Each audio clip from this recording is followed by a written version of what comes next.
Bonjour à tous. Aujourd'hui, nous sommes dans le chapitre 6, modulation numérique, et nous allons corriger un exercice type.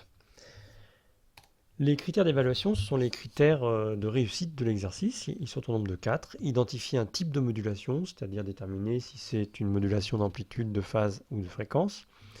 Déterminer le nombre de symboles utilisés et en déduire le débit binaire. Déterminer l'expression mathématique d'un signal modulé à partir de sa constellation. Et savoir représenter un signal modulé à partir du signal binaire. Donc pour chaque question, on verra en fait de quels critères il s'agit. L'exercice est le suivant. Les transmissions Bluetooth 2.0 utilisent les deux modulations suivantes pour transmettre les données. Et là, on a donc une première constellation ici et une deuxième constellation ici. Question 1. Donner le type de modulation dont il s'agit. Donc là, ça correspond au critère identifier un type de modulation. Donc quand on nous donne une constellation, il faut savoir, dès qu'on voit la constellation, savoir de quel type de modulation il s'agit. Alors c'est en fait assez simple. Mais il faut savoir à quoi correspondent les points sur cette constellation. Donc les nombres qui sont représentés ici, en fait, ce sont les bits que l'on envoie et qui sont regroupés par 1, par 2, par 3, par 4, etc. Ici, dans cette constellation-là, ils sont regroupés par 3, par exemple. Et donc, chaque groupe représente un état de la modulation. Donc si je regroupe les bits par 3, j'aurai 8 états. Je peux tracer un vecteur entre l'origine du repère et le point. Et la longueur de ce vecteur va représenter en fait l'amplitude du signal modulé. L'angle représentera la phase du signal modulé. Donc là, on voit que tous les points, tous les vecteurs, puisque les points sont sur un cercle, tous les vecteurs ont la même longueur, donc l'amplitude ne change jamais. C'est donc pas une modulation d'amplitude. Par contre, la phase, elle, varie. On est donc en présence d'une modulation de phase. De façon générale, lorsque les points sont sur un cercle, on est en présence de modulation de phase. Pour une modulation d'amplitude, tous les points sont sur l'axe des abscisses. Et en modulation QAM, alors à ce moment-là, on a des points un petit peu partout. Question 2. Identifier sur les figures ci-dessus les constellations 4 PSK et 8 PSK. Donc je rappelle que PSK, ça veut dire phase shift keying, donc modulation de phase. On a donc là la réponse à la première question. Et question 3, le débit symbolique R étant de 88 kB et comme il est constant, déterminer le débit binaire D associé à chaque modulation. Donc là, en fait, ces deux questions correspondent au critère déterminer le nombre de symboles utilisés et en déduire le débit binaire. Alors la question 2, déterminer le nombre de symboles, il n'y a rien de plus simple, il suffit de compter le nombre de points qu'il y a sur la constellation. Donc ici, il y en a 4.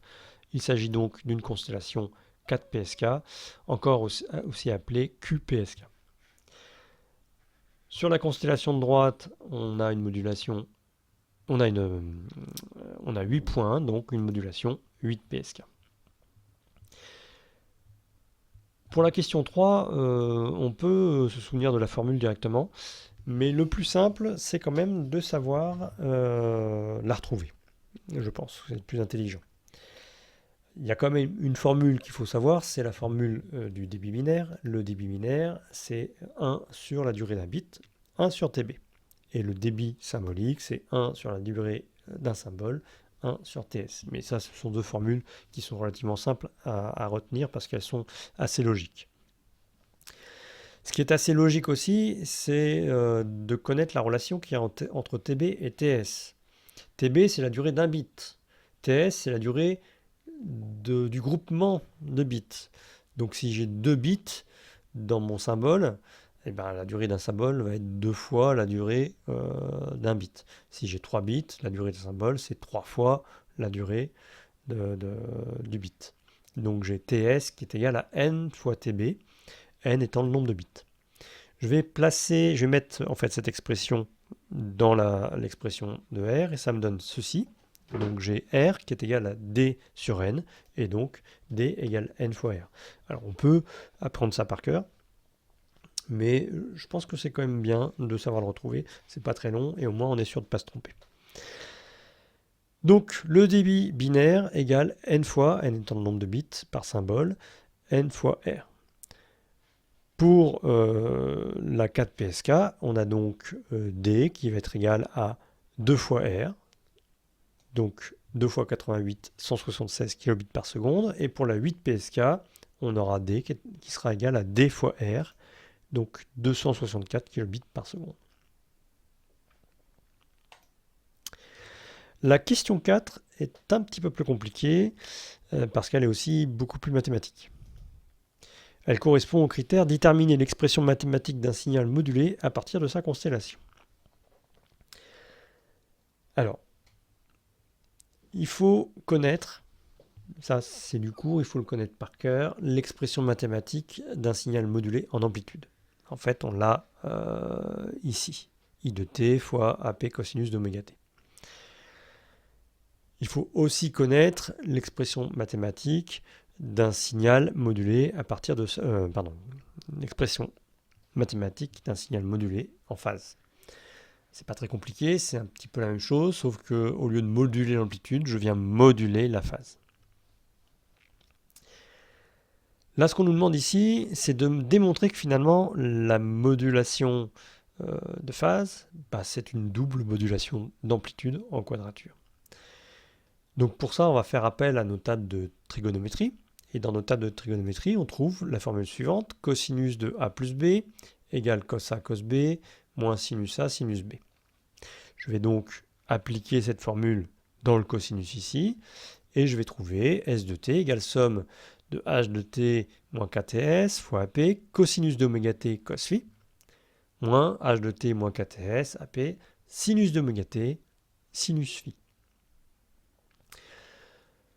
Le plus dur est fait, le cosinus je vais le passer devant, le sinus je vais le passer devant ici, et puis je vais séparer les sommes, et ça me donne cette expression. On a donc S de t qui est égal à la somme de H de t moins KTS AP cos phi de k cos oméga t, moins somme de H de t moins KTS AP sinus phi de k sinus d'oméga t. Et donc là, on voit, on a déjà cette forme-là en fait. Il suffit juste de poser que somme de H de t moins KTS AP cos de phi c'est égal à I de t, et somme de H de t moins KTS AP sinus phi égale Q de t.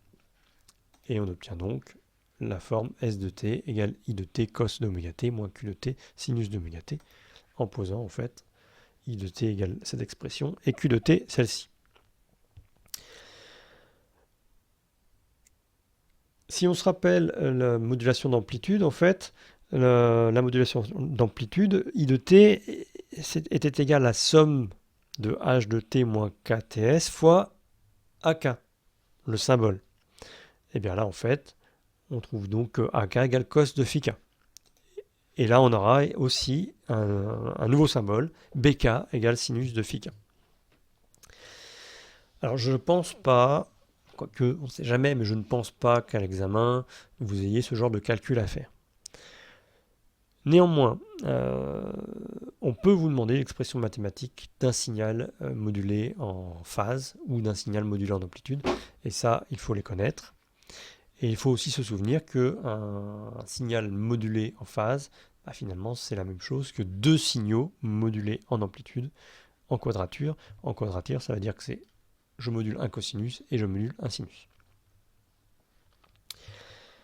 Alors, une fois qu'on sait calculer les AK et les BK, on va pouvoir les retrouver en fait sur la constellation.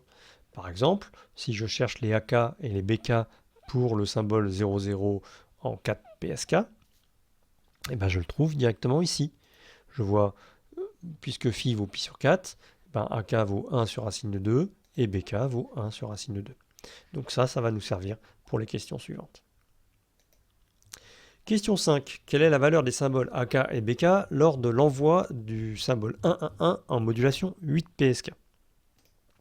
Là, il s'agit du critère savoir représenter un signal modulé à partir d'un signal binaire.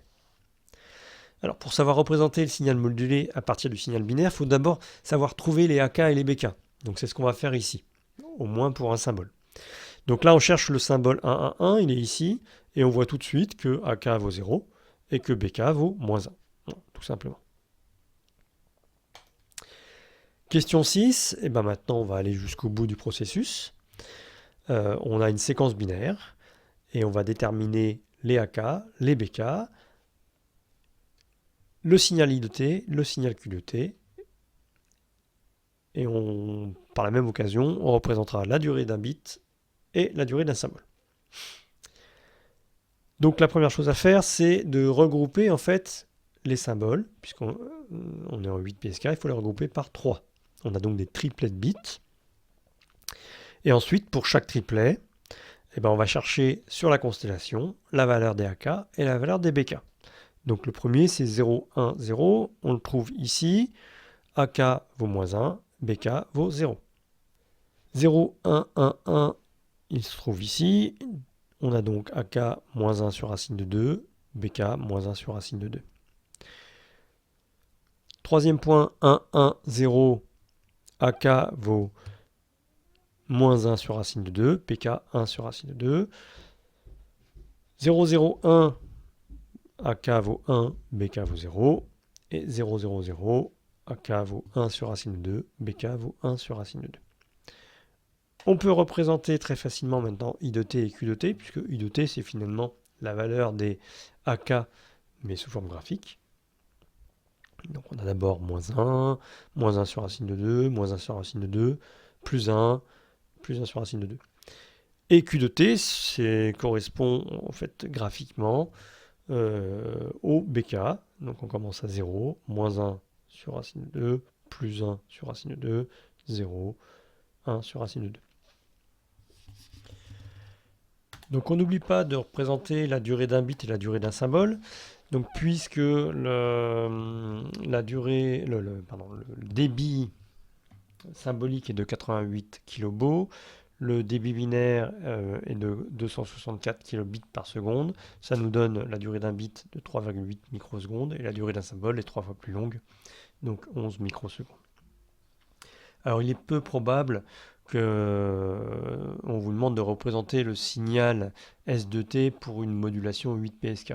Mais pour une modulation 4 PSK, c'est tout à fait possible. Le principe reste le même. Donc là, ce coup-ci, on regroupe les bits par 2, on trouve les AK, les BK, on en déduit le signal I de T et Q de T, et ensuite on peut représenter le signal modulé. Comme c'est un signal modulé en phase, on voit en fait que l'amplitude ne change pas. Par contre, à chaque changement de symbole, la phase change.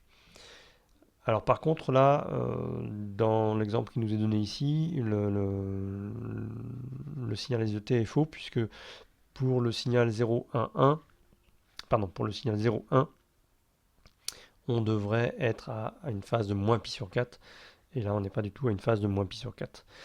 Bon, mais dans l'idée, il faut être capable de faire ce genre de choses. Voilà pour cet exercice. Donc maintenant que vous connaissez la méthode, je vais vous donner des exercices du même type et à vous de jouer.